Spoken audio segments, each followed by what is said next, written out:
Now that we have the blockchain class within our blockchain project, let's create the actual blockchain class.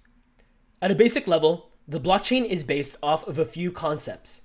First, its chain is an array of blocks. The first block in this array is the default Genesis block. It should then support the ability to add a block to the chain. Based on some input, it will create a new block and add it to the end of its own array.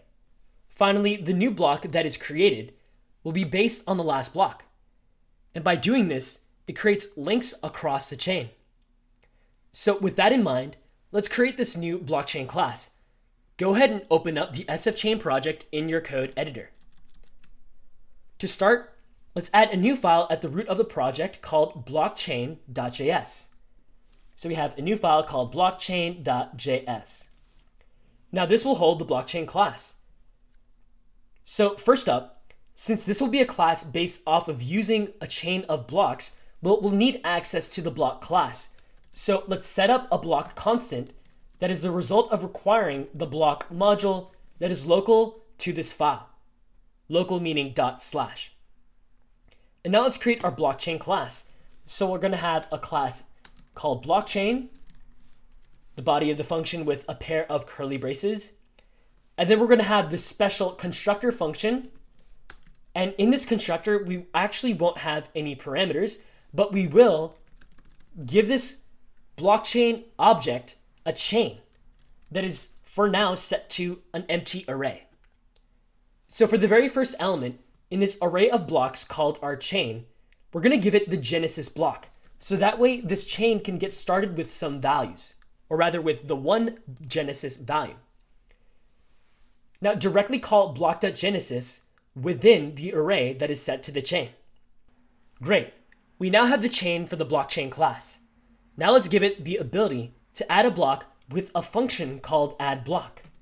So we're going to have a function for this called addBlock, and it actually has one parameter, the data we want to store within that block. To add a block, we need a last block as input, along with our data. So let's make a last block constant within here. And then to use a last block, what we can do is grab the one that is currently at the end of this chain.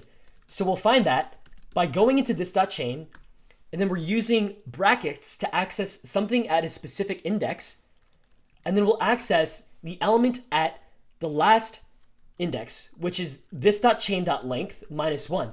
So what this is doing is getting the length of this chain, subtracting 1 from that value, and that should be the last element within this chain array. So that represents the last block that is within that chain. Okay, great. Now we can generate a new block using the mindBlock function we defined previously within the block class based off of this last block and the given data. So let's create a local block constant. We'll set it equal to calling block.mindBlock. We'll input the last block as well as the given data for the addBlock function. And now with our new block, let's add it to the end of the chain array using the push function off of arrays in JavaScript. So we'll call this.chain and call push, inputting the block that we just created. And finally, let's return the block as a result of this function after a couple new lines with return block. Okay, great. We now have this addBlock function. However, notice that we're only using the last block constant once. So we can make this function more condensed by inlining the last block into our mindBlock function. So let's take this out and then cut it and put it within the mindBlock function. So now it's block.mindBlock, and then the first input is this.chain, and then accessing this.chain.length -1, and then we can go ahead and delete this superfluous line that we don't need anymore. So this completes the first bit of functionality for our block class. To complete this file, we're going to make sure that we're sharing this as the default module export. So call module.exports equals blockchain, so that way other files can access this class that we just created. Excellent. Let's move on and make sure this blockchain class actually works in the way we intended to by testing this blockchain class next.